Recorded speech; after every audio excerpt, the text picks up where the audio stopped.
大家好。那我们有的时候画图会希望前景的物件是模糊的嘛？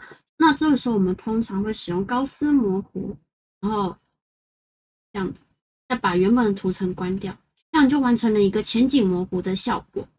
可是如果我们有的时候需要局部模糊的话，要怎么做呢？那有些人这个时候可能就是说，那我做一个有模糊的跟一个没模糊的两个图层，然后模糊的这个图层我给它做遮罩，然后用橡皮擦工具把不希望被模糊的地方糊掉，像这样子。而这样子有个缺点就是说，它们两个重叠的部位这一段会很丑。所以就会希望说，是不是有一个做法，就是 Photoshop 里面一样，就是我多涂几次它才会模糊。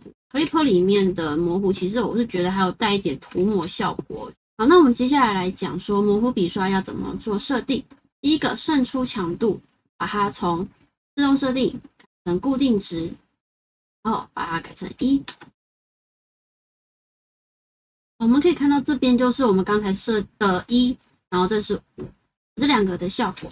那我这边如果继续用1的效果，再反复的去涂抹，它就是会慢慢变强。把胜出强度再稍微调大一点，或者是维持5，然后我们使用笔刷浓度这边把浓度调低一点，这样子其实也可以，可是它还是会有点点涂抹的感觉而且我是推荐就是笔刷浓度你这边可以稍微的给它有点笔压的感觉，